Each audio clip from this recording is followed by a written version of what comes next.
in the western parts of the United States.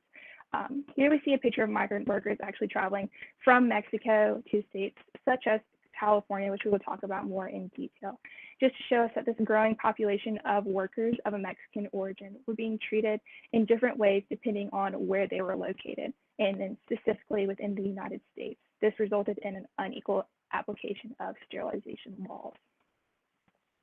So as I've just mentioned, there's a growing population of those of a Mexican origin, which incited a fear in the phenotypically white population of Western United States. And the solution to this fear was the passage of eugenic sterilization laws. So if you look with me here on the right, we actually have a screenshot from the notes of the Eugenic Records Office from the Board of Directors, a meeting that they had on December 12, 1912, where they outlined the promises and the specific goals that eugenic leaders and supporters wanted to make. They make promises to the individual, to the state, and to the nation. And I wanted to point out those two: to the state and to the nation. They said, to the state, the study of the origin and best method of restricting the strains that require state care and cooperation with states. And then to the nation, to bring home to the government the desirability of more careful consideration of the family history of permanent immigrants. And so as I was conducting this preliminary research, I noticed the correlation between sterilization in the United States and eugenics. And I just started researching what sources I could find that aligned these two, where they intersected. And I found this study from the North Carolina Department of Natural and Cultural Resources that was completed in 1947. And it details all of the reported sterilizations that occurred from 1907, when Indiana passed its first sterilization law, to 1945. And it was a very straightforward study. It was only 6 pages long. And I was flipping through it. I noticed this table that broke down not only the sterilizations by state and gender, but then the reasoning behind the sterilizations we see here being insane, feeble-minded, and others. And the first line that caught my eye was California's. I noticed, wow, they had 17,000 sterilizations. And as I kept looking through this table, the closest state was Virginia, and they didn't even have 5,000 sterilizations. So it really piqued my interest of how did one state account for over 17,000 of the almost 44,000 sterilizations that occurred within a country. And this blatant discrepancy really prompted my research questions, which were, how did eugenics influence the passage of sterilization laws in the United States? And then following up from that study from North Carolina, why did California perform such a large percentage of sterilizations within the United States? What were the factors that drove such a large number of sterilization procedures? And so with that in mind, I have four sources that I use to construct the contemporary scholarship surrounding eugenics in the United States. So first we have States of Delinquency by Muriel Chavez Garcia, which was published in 2012. And what's really unique about Chavez Garcia is that she takes great detail in describing how the juvenile justice system was formed and how immigrant children were at an increased disadvantage of first being incarcerated and then secondly being reincarcerated. And within this piece, she also devotes 3 chapters of her work to the formation of the Race Betterment Foundation and the work of Harry Laughlin, who we're going to be able to talk about later in detail. And so then the next book that was very influential in constructing the contemporary conversation of eugenics within the United States specifically was Alexandra Munoz Stern's book, Eugenic Nation. And Stern does she does a wonderful job really of effectively combining the historical subfields of the science and social, and even bringing in an environmental interaction between eugenics and the effects that it had in not only sterilization policies, but also other eugenics movements throughout the United States. And in doing so, she really displays how eugenics was integral in various movements and platforms and how it was able to reach a large population. And now some reviews of this book actually say the downside of Stern's organization of her thought is that she focuses a lot of time on California, but for the sake of my research, I do focus on California, so that ended up being a benefit to me. And so then the next book that was influential, it really tied in both these California-centered studies into a more broader context surrounding eugenics and its movements, was Karen Alejandra Rosenblatt's book, The Science and Politics of Race in Mexico in the United States from 1910 to 1950. And Rosenblatt tackles the difficult task of comparing eugenics in the United States and Mexico. And something really unique about this book is that she actually provides a platform for eugenics survivors, which is an underrepresented voice in eugenics scholarship. And then finally, the last book that is important to address the historical conversation around eugenics and those that were subjected to its policies is May Nye's book, Impossible Subjects, that was published in 2004. And May Nye provides context to the racial tensions that existed between Mexico and the United States and how these tensions grew within the context of eugenics. And so finally, before we address my thesis, I really wanted to point out some of the primary resources that I was able to utilize throughout this research period. The unique situation of eugenics being considered both a social and natural science really doubled the resources that I was able to tap into. So on the natural sciences side, there are different articles and studies and detailed journals that doctors performed and kept track of to really uphold the scientific validity of sterilizations and the role that they played in the scientific community. As we see here, this pamphlet from the Human Betterment Foundation from Pasadena, California, and we're going to talk a little bit more about their pamphlets later. And then on the other hand, the social draw of eugenics really found its foothold in various news columns within California. The most prominent being a column entitled Social Eugenics. It was written by Fred Hugh and published in the Los Angeles Times from 1934 to 1941. So it was really interesting that I was able to not only analyze one newspaper article, but to see how these articles changed over time and the changes in Poe's dialect and how he perceived eugenics as a whole. But as you can see here, all these different health and beauty ads that are surrounding these eugenic conversations show us the target audience for eugenic sterilizations being those women being the target, and shows us the position or location of the typical discourse during the beginning of the 20th century. And so analyzing the sources that we just discussed and keeping my research question in mind, I created the thesis that eugenic sterilizations within the state of California targeted individuals based on a preconceived notion of intelligence associated with race, specifically those of the Mexican and Mexican-American origin. Fear of an increase in the Mexican population at the onset of the 20th century was abated by forced eugenic sterilization practices that were rooted in racism and justified through science among eugenic scientists. And then here to our left, we see a map that was created by Harry Laughlin in 1913. So it doesn't represent all the sterilization laws that passed. The actual last law was in 1935, but it just shows us up until this point. But what I really wanted to point out from this map is underneath the legend that he says for justifying California sterilization law were primarily based upon eugenic and then secondarily upon therapeutic motives. And as we talk through the next few decades of eugenics in California, the eugenic motivations of sterilizations are overtly present, but I want you all to think about, do you see that connection to therapeutic motives as we talk through this? And so before we really dive into these interactions between Mexican and Mexican Americans with eugenic supporters and why they were targeted, it's important to understand where these racial tensions come from. And they actually started before Galton himself even proposed social eugenics as a scientific school of thought in the 1860s. Starts with the end of the Mexican-American War in the Treaty of Guadalupe Hidalgo. This is where we see a huge shift in the dynamics of what would become the Western United States. As depicted here in this map, we see the large portions of Mexico that were now part of the United States, but they still were inhabited by Mexican people living in these newly denoted lands of the United States. And under the Treaty of Guadalupe Hidalgo, those living on American soil that used to be Mexican soil had the opportunity to obtain full citizenship or to keep their Mexican citizenship and to move to the newly drawn borders of Mexico. These conditions, coupled with the phenotypically white American population moving westward, is where we see the first presence of conflict between the two.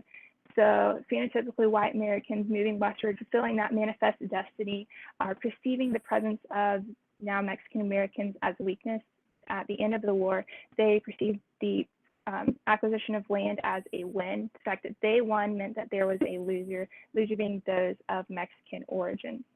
And this is also where we see the first image of the immigrant image dynamic in California. But technically, if you think about it, the Mexican and Mexican Americans that are being viewed as a lesser status actually lived on the land before Americans moved in. And this is also where we see the rise and increase of an immigrant farm population for those that decided not to stay in California or Arizona and move to the new borders of Mexico, but still travel to California to fulfill those hard labor jobs. And so, like I said, as the population of Mexican Americans grew in California, people searched for ways to address this growth. Enter sterilization laws. In 1909, California became the third state to pass a sterilization law, and that law would go on to be amended in 1913 and then again in 1917.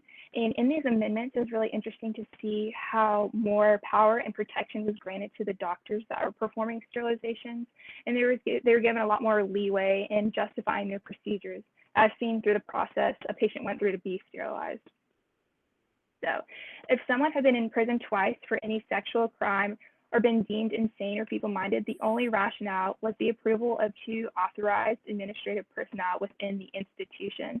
And so that was very interesting to me, someone who had administrative power being some leader or in the institution or like a head surgeon, they would have the authority to approve a sterilization. Here we actually have a sterilization proposal from the Sonoma State Hospital.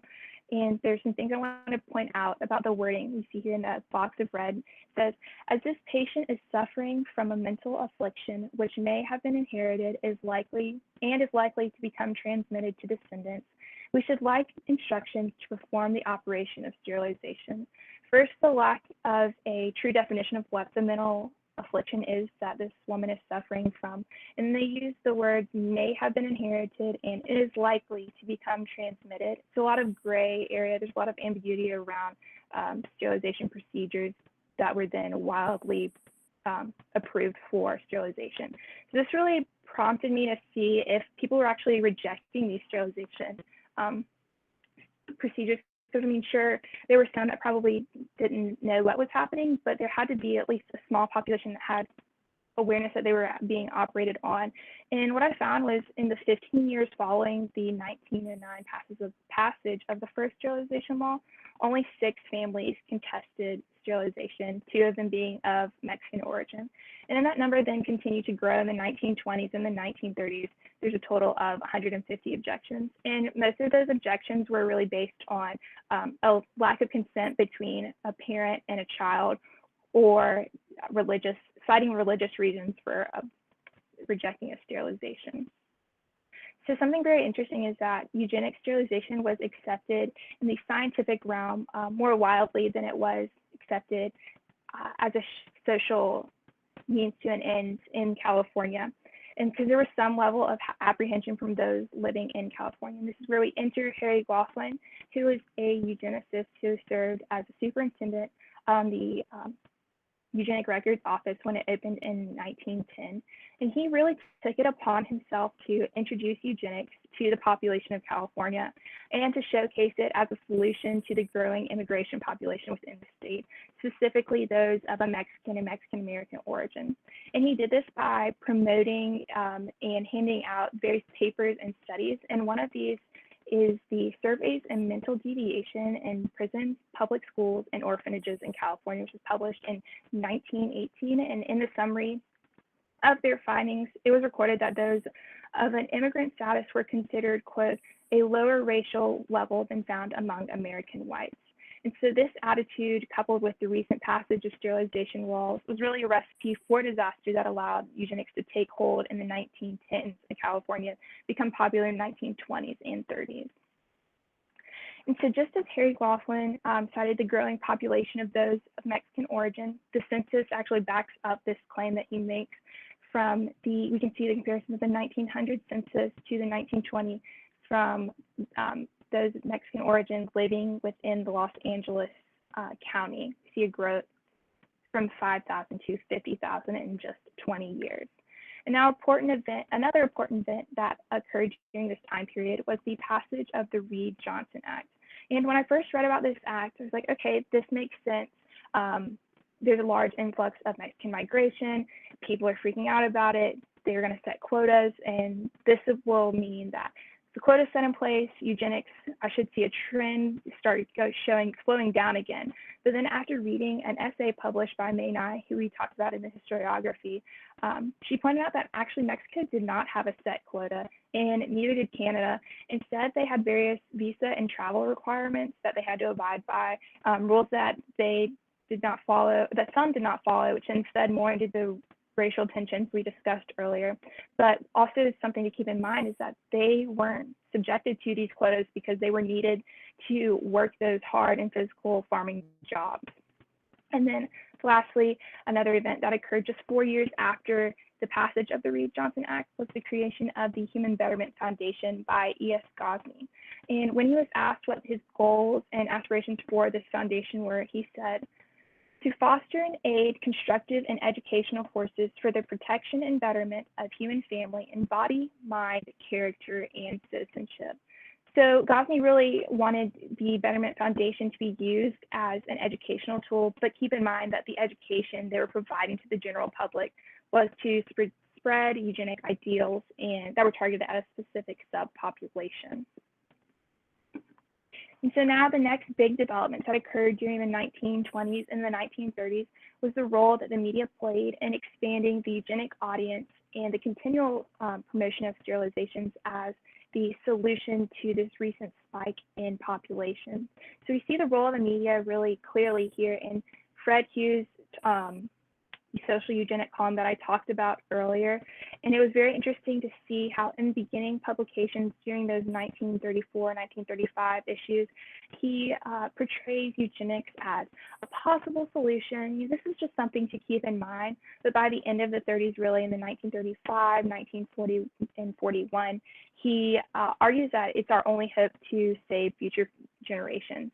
But something to still keep in perspective when looking at social eugenics is that it still remained within that health and beauty column of the Los Angeles Times, women being the target audience here. And then the next big push we see from the media to keep eugenics at the forefront of people's minds and in everyday conversation, continued efforts of the Human Betterment Foundation that our G.S. Gosney had founded in 1928. Here we see one of their pamphlets. They produced a multitude of pamphlets. They actually have a very extensive archive that I was able to read through, but this one just provides a brief overview about human sterilizations, what can be done, what are the effects of sterilization, and then how does it affect a person's life after they are sterilized. And so while these two sources focus more on the social outreach and portraying eugenics to the general public, there were various doctors that have completed in-depth studies and conducted scientific research to keep eugenic sterilizations pertinent in the scientific realm and conversation. And one of those leading doctors is actually Paul Popenoe, who we have pictured here. And he spent his better half of the 1920s completing a study entitled Sterilizations for Human Betterment, a summary of results of 6,000 operations in California. And in this study, Popenoe really talks about the importance of sterilization techniques and how it should remain a normal treatment of mental deviations. And he really focuses on that scientific aspect of what he believes the promises of eugenics entailed. And he even makes the bold statement that anyone who is released from a mental institution be sterilized. And so then the last person that we want to talk about who really became a prominent eugenic supporter and is Charles Gove, who was the founder of the Eugenics Society in Northern California. And he was also a writer for the journal associated with this society, which had the unique name of Eugenics. And in his work, Gove spent a lot of time and dedication to the growing subpopulation of Mexican Americans.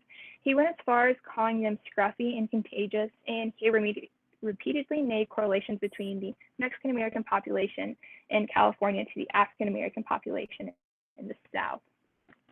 And so while Popenoe is compiling all this research on the benefits of eugenic sterilization, the Human Betterment Foundation continues to create these different educational resources, as they call them. And here we just have one pamphlet that I wanted to point out two things on here. We see number 4 for the effects of eugenic sterilizations as practiced in California. It says that it is a protection, not a punishment, therefore carries no stigma or humiliation. And then number 8, which states, it prevents the birth of a child who would probably have a bad heredity, who cannot be cared for properly by their parents, and who would be likely to become state charges. Building off of that last statement about a child with bad heredity during the 1920s and 30s, this is actually where we see working together between the Eugenic Records Office and the California Bureau of Juvenile Research.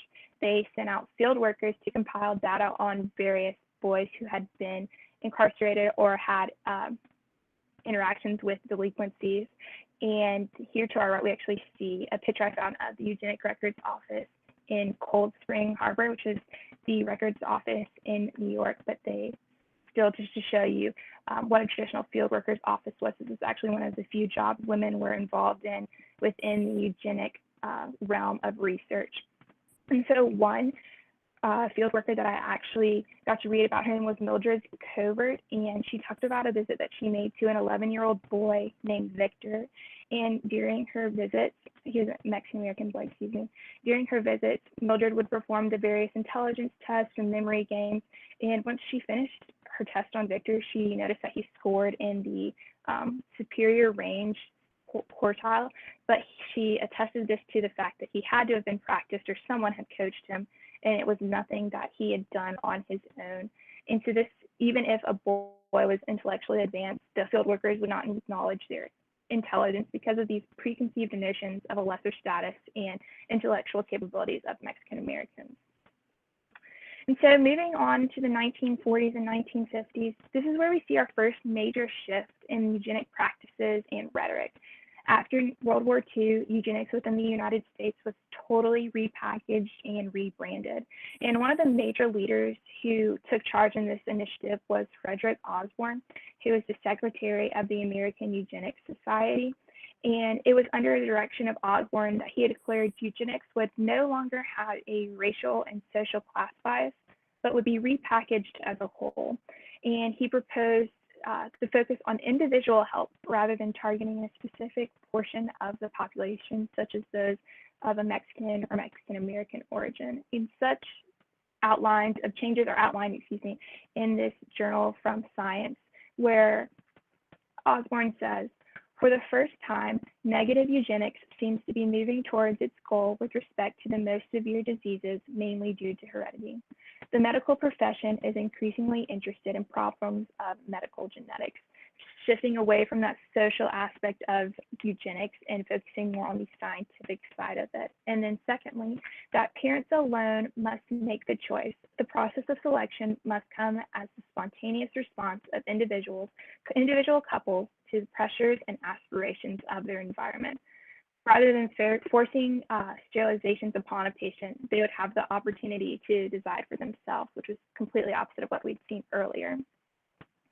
And then lastly, something I wanted to address was the American eugenics in Germany. Obviously, American eugenics had to be addressed and repackaged after World War II with the horrible events that occurred in Nazi Germany. But something that I wanted to point out was the close ties between Nazi Germany and not just the United States eugenics, but specifically California. Everything really came full circle for California. So when Germany was actually writing and constructing their various eugenic practices, they used the state of California and its sterilization laws as a model.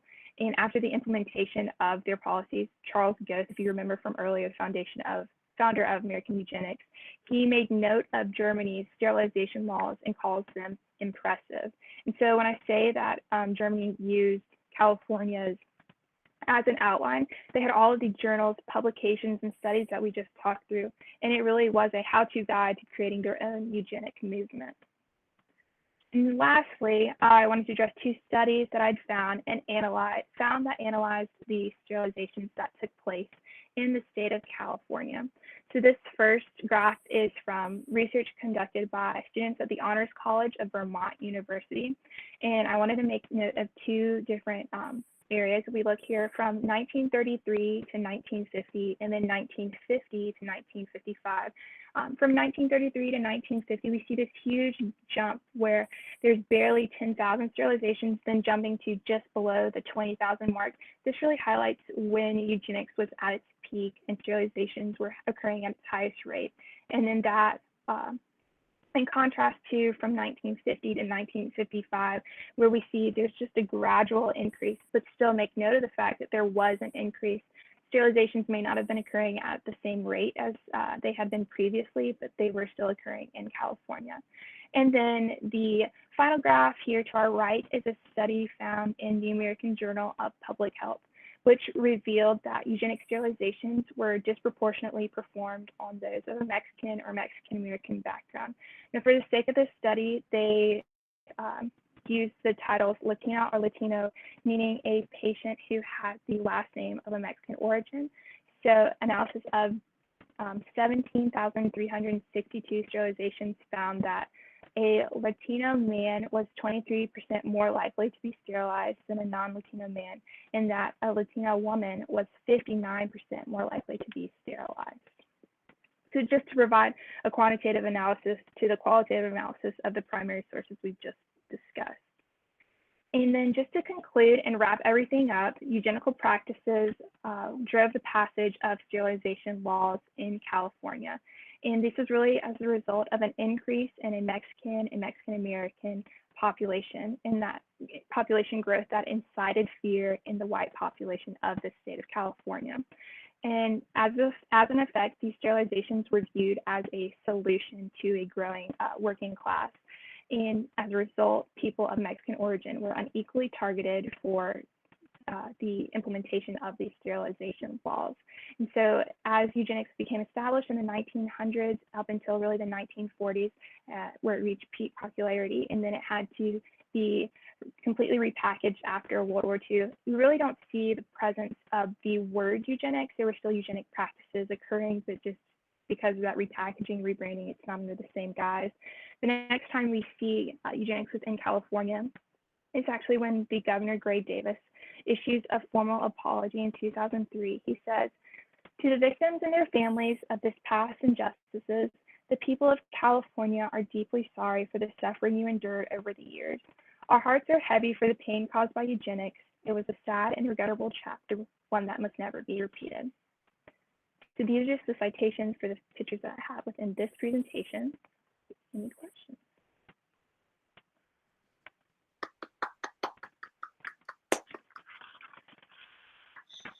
Thank you so much, Sarah, for that very, very interesting and well-delivered presentation. I have been asking Sarah questions for many, many weeks now. So I am going to open up the floor for you all to ask questions of Sarah, both of her presentation and the paper itself, which we've all read.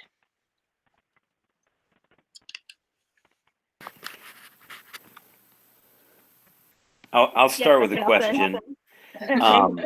First, let me just say, a fascinating topic. I enjoyed the paper.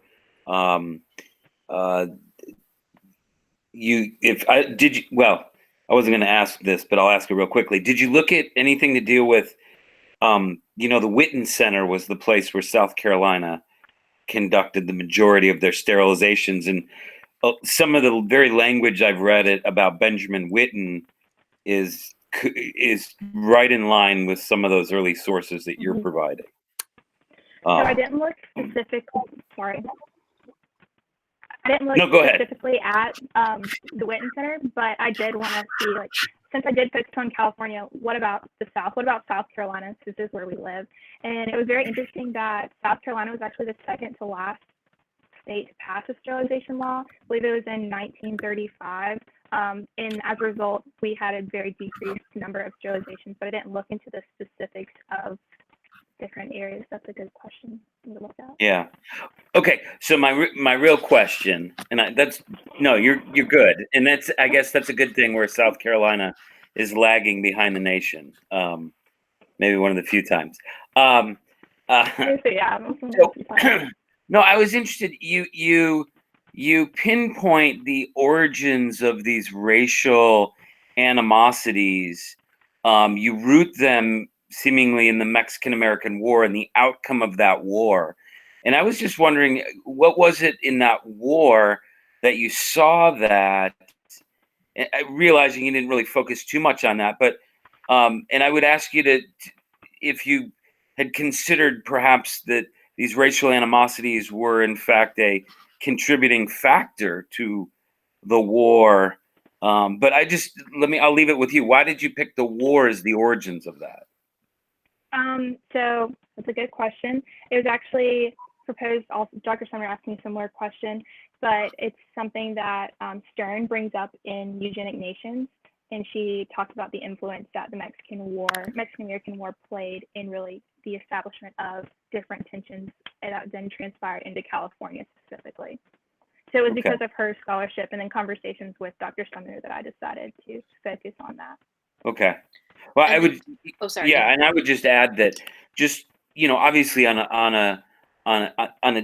another level, that those very same racial tensions and assumptions, and whatever we want to associate with those, also help fuel that war in the first place, in the sense that this is our land and we can dispossess these people. And okay, cool.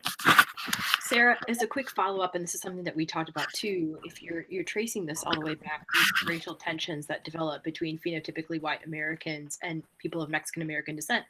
And as you said, like, there's a lot of Mexican Americans who can actually trace their ancestry farther back than many, people who would consider themselves, phenotypically white Americans, some of the first to live in the Southwest. But something that is not often discussed in the U.S.-Mexican War is the role, of course, of slavery and the way that, right? So could you talk a little bit about that? Yeah, so we talked about that being a driving force for specifically Texas, state of Texas wanting slavery. That's a very Mexico, right, exactly. No. Right. Mexico had outlawed slavery. So something that I think that you do a really good job of in this presentation is, again, and we've talked about this, the way of subverting, right, these ingrained ideas about, civilization versus barbarism. And in fact, in this case, and in many others, as you demonstrate, who are the true barbarians here, right? Like, who are the people who truly want to implement slavery? It's not the Mexicans, right? Thank you. Right. Hey, Sarah, I've got my microphone on.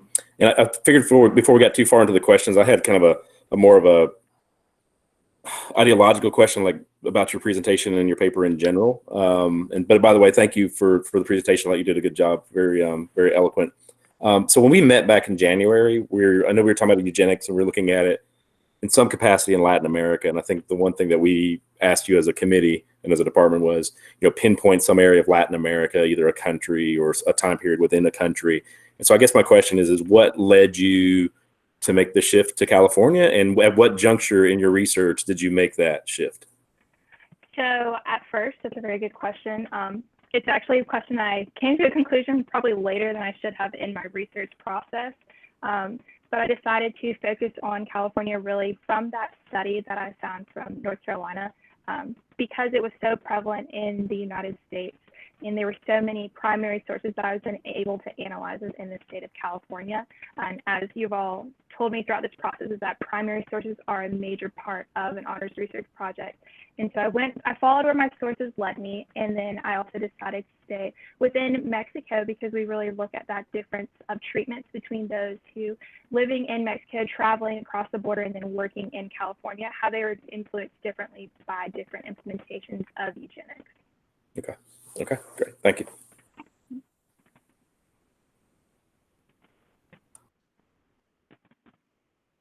Oh, are we raising our hands? Go ahead, The Dr. tables Harris. have turned. Wow. It's weird. So I perked up when the word slavery came up, just because I always perk up with slavery. But I'm gonna leave that alone. I think one thing I think is really Yeah, I know that always gets you a good grade with me. But I think it's good and important that you're looking at an area of race and eugenics, because we tend to think of it as a black-white thing in the American context, and it's so much. There's so much basis for going in a completely different direction as you have, as Dr. Sumner said, that the presence of people of what we would consider Mexican descent in the Americas predates people of the Americas, right? Or Americans in the Americas, Yeah. right? So I think there's value in this. So I appreciate that you went this route with eugenics. And maybe in a little bit, we can definitely talk about how this relates to other acts of eugenics and those types of things with African Americans, because I have, we've talked about some of those as well. But I'm really curious about how, I think when you talked about Stern and how she combines, what did you say, combines the science and the social, right? I know we've worked a lot, and you've worked with a lot of us as a bio major and as a history major, and I'm curious about how this project and this research speaks to you, or what does it teach you about, how history impacts or influences the actual application of science or medicine, biology, et cetera, right? We're dealing with issues now where there are demographic differences and based on race, et cetera. So just in terms of the application of this research with your interests, what do you take from that? Yeah, so I actually had never heard of eugenics until I was in Dr. Sumner's class last semester, and I was also in genetics with Dr. Gordon. And so it was very interesting to see where they might have aligned in certain ways. We actually read in detail Nancy Stefan's book, The Hour of Eugenics, really detailing the eugenics movement within Latin America, where the eugenics and the school of thought being founded on French school of thought from Jean Baptiste was completely different from genetics that had taken place, and then the eugenics movement that then developed from that in the United States. So it was very interesting to see that. I know Dr. Nelson kind of walked by my room a few times at the beginning of the year, and he could tell that I was totally geek. He said, "You are geeking out right now." And I said, "Yes, I am." So to see those two subjects combined, it's really cool.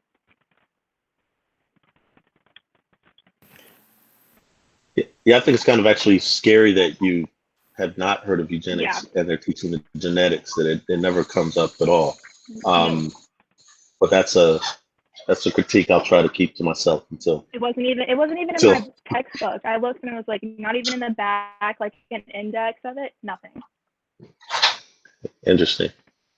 Yeah, this is by itself fascinating that it's kind of missing. I have a couple of questions. The first one would actually be, I thought it was a really interesting, fascinating topic for your paper and for your research. I also really liked your focus on California, because I think you're right that you can tell certain things only if you look into detail and you really, really dig deep, and I think you did. And so I think you make a very strong case for California. Of like what happened there and why this was problematic on so many levels. And what I also like is that in the end, you do then kind of expand the focus and you look at, what else happened at the same time in other places, including Nazi Germany, and how this might have influenced also then the kind of falling out of favor of eugenics. No one after 45 could say, eugenics is amazing, without qualifying, like, oh my gosh, but forget everything that Nazis did, So there are a lot of interesting parallels, I think, that you can draw, and obviously, you can write whole books on this. But I think your research is, in my opinion, only the starting point. I think you can actually take this much, much further if you wanted to. Let me just point out a couple of things that you could think about, kind of putting further comparisons in your conclusion or in your future research. One would be, and I think you kind of talked about this a little bit, how do other states in the US stack up? You specifically focused on California because you say there the numbers just blow up and are huge. Yes, but you also need to look at what is the population of California versus the population of Virginia. And you saw the numbers of Virginia being very high. In comparison, you could actually almost make the case that Virginia probably, in terms of percentages per capita, sterilized the same amount of people that California did, just their numbers being much smaller. The percentage, however, is very similar. The one state that I came across that I didn't know much about until comparably recently is North Carolina. So while South Carolina might be in the good spot of being not very kind of late to the game, North Carolina was late to the game, but then they increased dramatically the amount of sterilization. In fact, from what I can read here, they actually kind of in the end sterilized here. California had 20,000 people overall forcibly sterilized, from what I could see. 7,600 people were sterilized in North Carolina, which again, based on the actual number of people living in North Carolina, but 3.5 million at the time, is actually a higher percentage than what was people sterilized in California. So North Carolina kind of starts later, but then overtakes California and actually how many. The reason for that is also that they actually, North Carolina, sterilized people until 1977. So, but for 17 years longer than the Californians did. And, 1945 is long gone, they're still sterilizing people. And then when you look at the numbers that are really horrifying are from the 7,600 people that were sterilized, forcibly sterilized in North Carolina, 5,000 were black. Now, that tells you everything about what you are actually doing with your argument of saying, depending on location, they're looking at who is undesirable in their certain location. If you're in California, it's Latin Americans or people from Mexico. And if you are in Virginia or in North Carolina, they're looking for African Americans, and then they want to, kind of apply these racial prejudices through pseudoscience, as you say, against these people. So I think it's a very clear line that you can then also draw to Nazi Germany and say, okay, so Nazi Germany doesn't focus on Latin Americans, they don't focus on African Americans, they focus on Jews that they feel are undesirable. But no matter where you are, the racial prejudice that you have is here translated directly into action. Who do you sterilize? Yes. Yeah. Yeah, and I'm just, you can answer that. Let me just throw in there, what about in California? There was also all the racial prejudice against the Japanese at this very time. Chinese and but we don't see that. We don't see them as part of the eugenics, do we? So what I found very interesting is that the presence of the Japanese, not necessarily being a target, but their names would come up sporadically in research. It wasn't a continual presence of those of a Mexican or Mexican-American origin, how they were continually shown in various documents, and that I was able to analyze. It's very interesting. It's segmented versus that continual flow being the different subpopulations in California. Mm-hmm. That's fascinating as well. So what I'm trying to say is you really can, I think starting with California, the case that you make, you can then start comparing it, and there will be fascinating parallels or differences, comparisons that you can make with that. And I think you do a good job at this already in your conclusion. Obviously, this was not your focus. So one question that I did have, that did come in your paper, and that is an actual question, is what actually happened to the Mexican positive eugenics, as you define it, after 1945? I'm not sure. I didn't. Is it in the same way, kind of just going away, kind of being redefined? I would have liked to see more of a focus on that. Also, the conclusion to somehow see, this is where Mexico went with this. Do we see any indications that they learned similar lessons, different lessons from Nazi Germany, or do they just do a completely different thing anyways? We will see that continual repackaging of eugenics was worldwide, but Latin America and Mexico continued to try to reform, reshape their social image. That was really their goal of eugenics, is they wanted to be taken seriously as a country on the world stage. So they took note of what both the United States was doing, what Germany was doing. Actually, there was an interaction at a eugenics conference where people met from around the world, and this was in Rosenblatt's book, where she recounts that Mexican scientists, after meeting with those from Germany and the United States, were like, what in the world are these people doing? And they totally, this is not what we want, absolutely not. And so they went home themselves and rebranded, stepping away from that wording of eugenics, but still in overall hoping to improve the overall image within Mexico. That's fascinating. That's fascinating. One last thing is, in some ways you already mentioned this. I wondered about if you could be even more critical in some ways of the people who try to rebrand after 1945. You know, they, oh, you know, this is not what we want. You know, look at Nazi Germany. This is not us. You know, we try to do it differently. But, and I think you kind of mentioned this in your paper, couldn't you actually say that eugenics, as practiced in Germany, as they take the California as their example initially to start it off in 1933, 34, aren't they actually just taking the ideas that are already being implemented in the US to a logical conclusion? Meaning, it's actually dishonest for eugenic scientists, if you want to call it them, that in the US, especially in California, to say, whoa, you know, this is really not us, we are very different, when in fact, they are very similar. The only difference is there were no laws limiting eugenics in Germany. There were laws in California that limited. Had they gotten their way, who knows what they would have all done. You know, so in some ways, it's in my opinion, dishonest to somehow say, oh, you know, what happened in Germany could never happen here, or we would never have done that. When in reality, I think that there's a logical line that you can draw and say, well, if you take all the brakes off and all the kind of, there are no laws anymore, or the state fully gets behind this idea, horrifying things could have happened in the US. It only didn't happen, you know, because there were laws in place. I'm not sure if that's an argument that's worth making, but it seems that you kind of already say that by saying, oh, they just rebranded themselves, when in reality they were kind of the spark inspiring people in Germany to say, yeah, let's just do like what California does, what US does.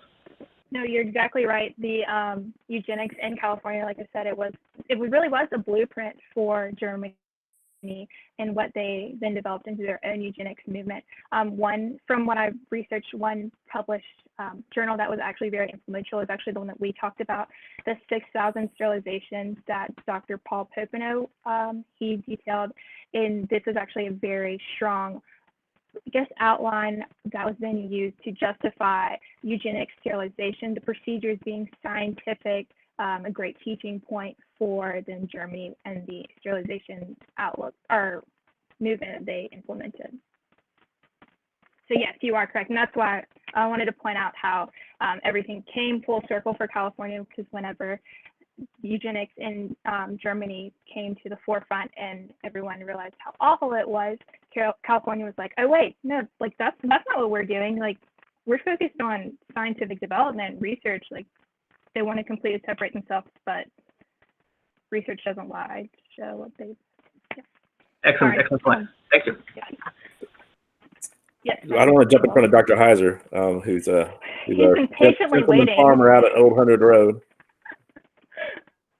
but I do have a question, Heiser. But I will defer to you if you'd like to jump in. You don't get, thank you. Thank you. I like the hand signals too. So Sarah, I guess I have one kind of particular question and then one kind of conceptual question. The particular question comes off of what you were just talking about with Dr. Vicky. So World War II ends in 1945. When I was looking at the graphs toward the end of your presentation, am I correct that it seemed like there was still an increase, an uptick? The curve hadn't flattened yet, right? It was still going up in 1955? Yes, and actually, as recent as 2013 to 2015, there's actually a study that went on that sterilizations occurred within California prisons again, and so it's what is the wildly shown. So I'm just wondering, I mean, I guess I would assume, and this may just be me, you know, my limitations in understanding some of this, but I would assume that after World War II, with what went on with the Holocaust and experimentation, eugenic, science, pseudoscience, that it would have been like a quick drop off from there. And so what is the reason it continues up? So if we can draw on that quote that Frederick Osmond gives us, when they rebrand eugenics, when he says that they are more about the individual decision. The fact that sterilizations are still occurring is because the individual is making that decision themselves rather than it being forced upon them. Gray area of them deciding, is it them being forced or them not having a conscious awareness of what's actually happening? Okay, I got it. So you're saying kind of moving from the negative to the positive and justifying it in a positive sense. So the conceptual question, I was kind of curious about your title, which is the Eugenics in California, the Golden State for Pseudoscience, and kind of looking at that vis-a-vis what your thesis is, which your thesis deals on page 4, I mean, it deals with kind of the racist justifications, particularly as it relates to Mexican Americans or people of Mexican descent in California. And so I guess, can you kind of walk me through kind of how you arrived at that title, which to me seems a bit general? Yes. Yeah. And as opposed to something specifically dealing with race and Mexican Americans, and like kind of how you conceptualize that within the bigger topic. Yes. So to do that, can take us back to Dr. Harris's capstone, where I had the title "Ride or Dies" for the Freedom Rides, and I like the catchiness of that title. I was like, what is something I can do catchy for eugenics and not be disrespectful, because it could have done very easily. And so I was like, pseudoscience of the Golden State being California, and then pseudoscience being how they justified their racial ideals through something they perceived as a scientific area of study. Okay. I guess I was looking for more examples of the racist language, test studies. I mean, you do mention some test studies. I felt the one that was particularly compelling was the one who performed quite well, superior, but then there's this sort of justification put in this paperwork as to why that was not the case. And so I guess my question is this paper more about eugenics in California with the Mexican American aspect being a portion of it, or is it really about testing on Mexican Americans? Testing on Mexican Americans. Okay. Yeah. Okay. Thank you. Quick question for you. Dr. Dr. Heiser, sorry, I jumped in.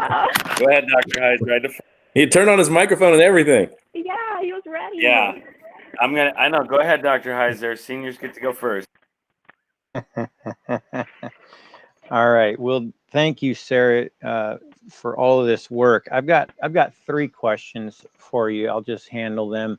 Since I have the mic, I'm going to seize it. Before I start with my questions, though, I just want you to know that when the study of the Middle Ages, we don't encounter stuff like this. And so that's why I lead a happier life than most of my colleagues.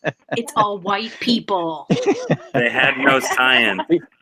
And they killed other white people.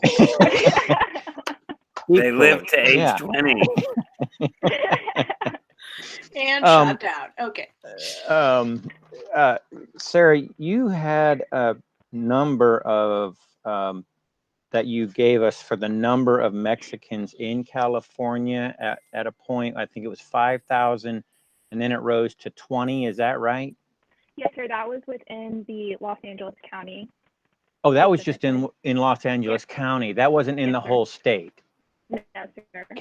Do you still have a sense, though, of the percentage of the population overall that 20,000 would represent? Not off the top of my head, but I do know a source that I can look at to find that number for you. I think that would potentially strengthen your point with regard to the fear that they had of this population. If you're talking about 1%, that's a pretty dramatic. I mean, or anything like that is a pretty dramatic number. Okay, that's good. The other thing that I had in the way of a question, I think you brought this up at one point in your paper where you had the testimony of one of those victims of this process. Do you have access? Are more of those kinds of testimonies in existence that could? Yeah, let me just ask that. Yes, so they are, and that is Alexandra Mina Stern and then Karen Rosenblatt.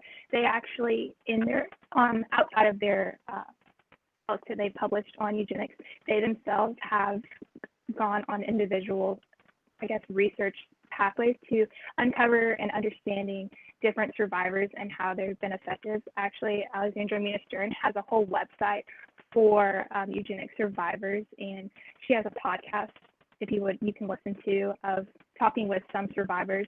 But it's very interesting to see how it's not until the past decade that these survivors are actually coming out and talking about being sterilized.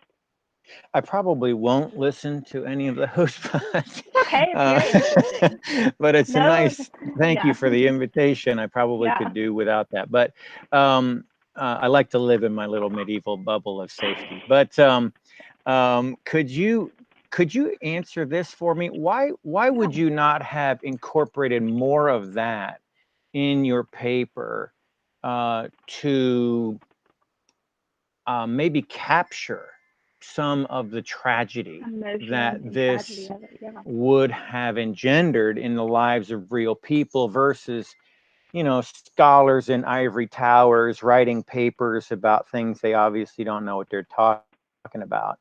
Why would you not have incorporated more of that into your paper? What was your I reasoning guess for that? you could say that I fell to the hands of eugenics being claimed to be a science, and that I tended to focus more on the scientific side of it. But that is a very good point that you bring up, because in all these doctors and the programs in how they're promoting sterilization, they don't consider the humane aspect of the procedures that they are partaking in. They are just going in there, getting it done, and sending someone on their way. They don't think about the after effects of their sterilization and the effects of their actions. That is a very good point. I actually could have done that more, but within the way that I had everything structured, going through chronologically the effects of eugenics, we really focused on the beginning of the 1900s, and it's not until really the past decade or two that we see conversation and people talking about the effects of sterilization on themselves. And it's really not until within the past 20 years that we really see states acknowledging these sterilization laws and what is happening and repercussions and various things that they are proposing. Yeah. My last question, promise, this is number 3, has a little bit more to do with definitions that I encountered in your paper. The difference between negative and positive eugenics. The negative eugenics, you know, we are trying to improve the human race by not allowing certain traits to pass through, and we go to sterilization. Okay. Positive eugenics is better education and clean water, is what you've described it as I understood it. That doesn't even seem like that's in the same category of things to me. That it's so, that is what you just, that's what you do, hopefully to improve the quality of life of somebody, but it's not necessarily it, or I should say, how did they say it was eugenic if what the goal is to provide clean water and a better education? How's that eugenic when I see this other clearly as trying to manipulate the gene pool to bring about a certain preconceived idea of what's desirable? So when we look at the definition of positive and negative eugenics, you really can take it back to the actual definition of eugenics that Galton really proposes in 1877, just being that degree of involvement.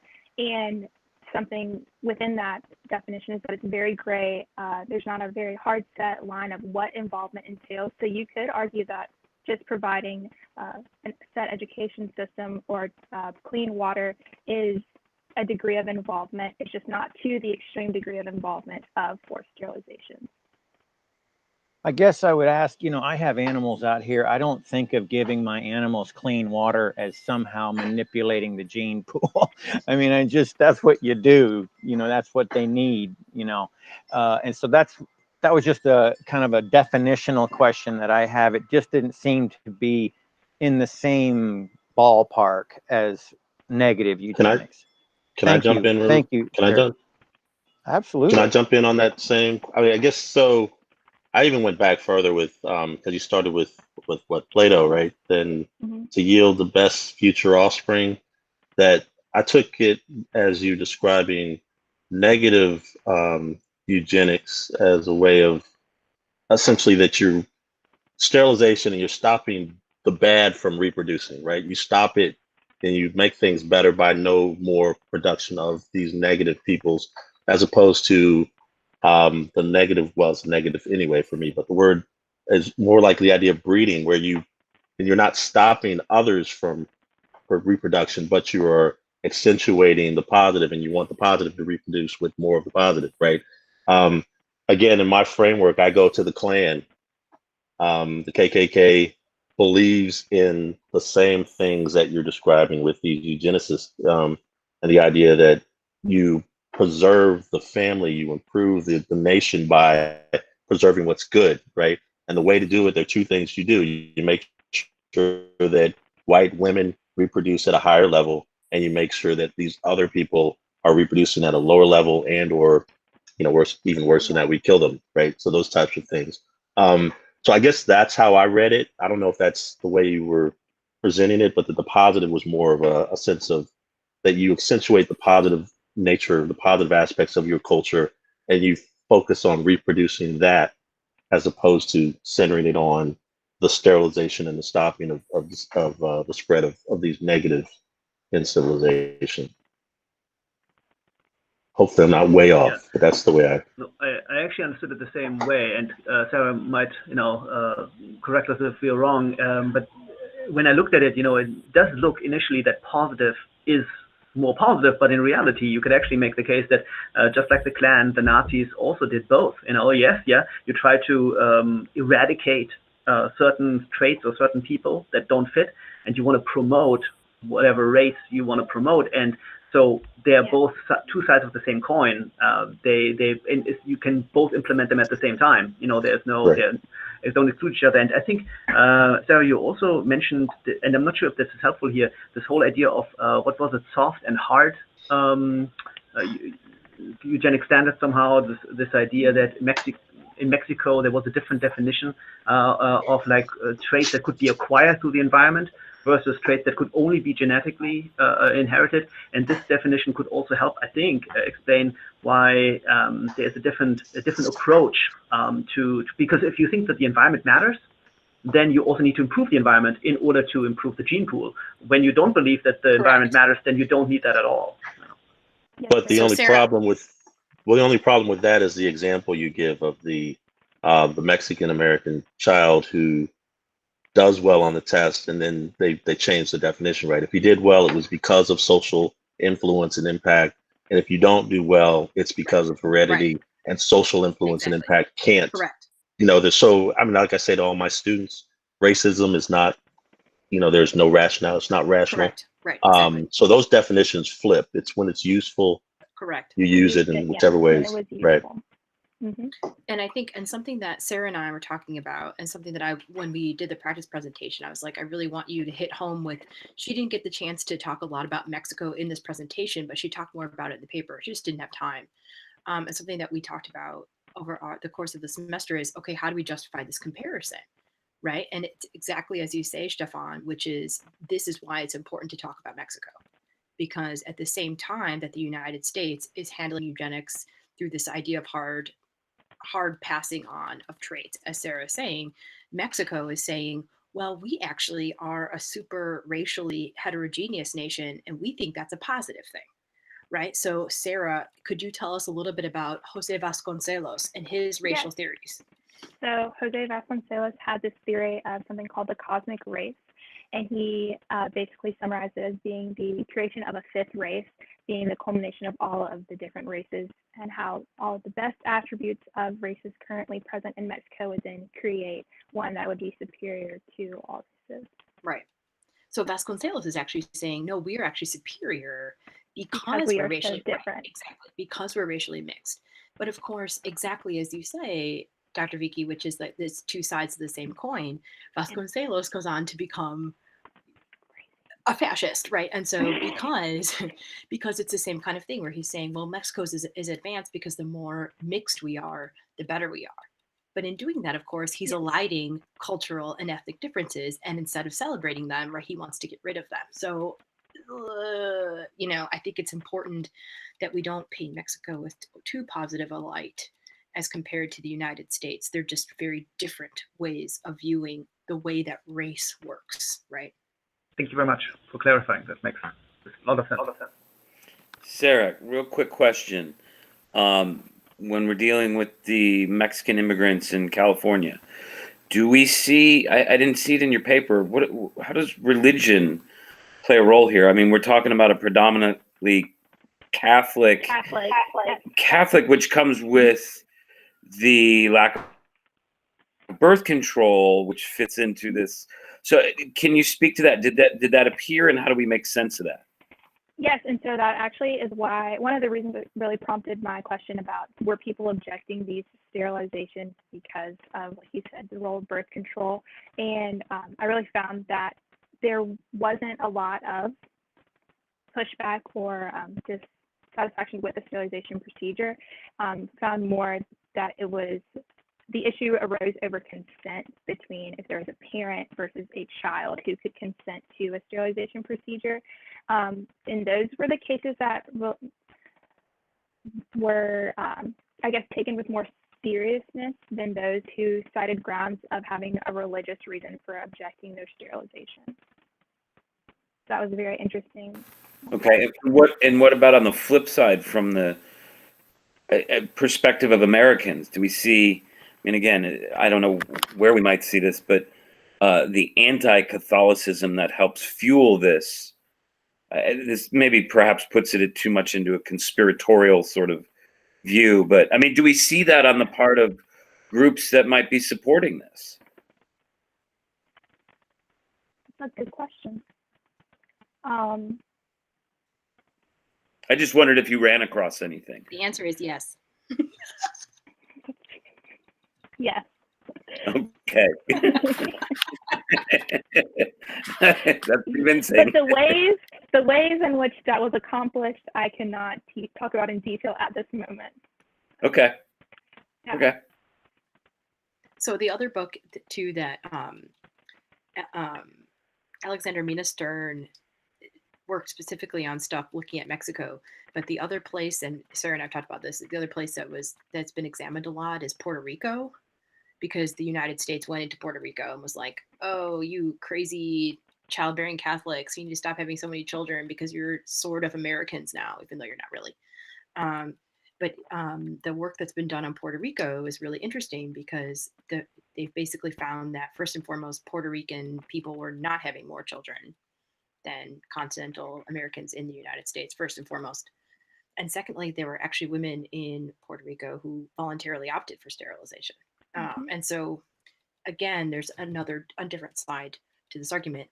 But this stereotypical idea of, Catholics produce more is certainly one that has influenced eugenical thought, if not necessarily so much in this case, certainly in other places and other time periods, in Puerto Rico especially. Other questions for Sarah? It's a very short Q&A period, sorry. But Sarah, it's a good sign because that means your research is really interesting. So we have lots of questions about it. Yeah, no, it was definitely absolutely fascinating. I think the more questions, the more inspirational, inspiring it actually is.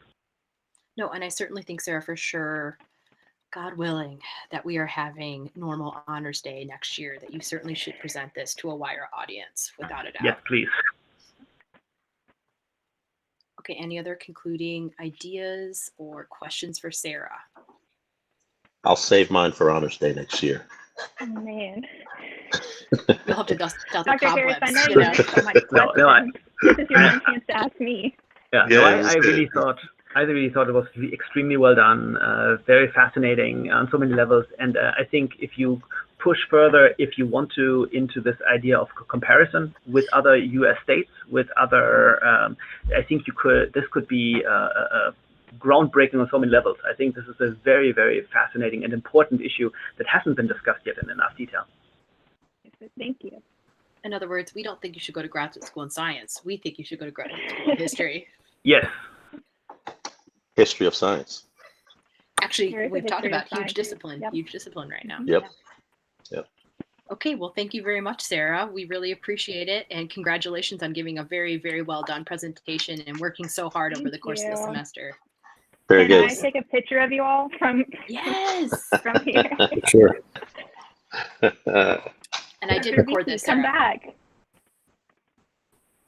Is he there? Still here? Who? Yeah, we're all still here. Thank you. We're here. He's still here. We're all here. right, ready? 1, 2, 3, go. Yay! Perfect. Thank It's the you. Brady Bunch. Thank you, Sarah. It is. Congratulations. Yeah, Thank That's you. it. Yay. Thank you. Bye-bye. Very well done.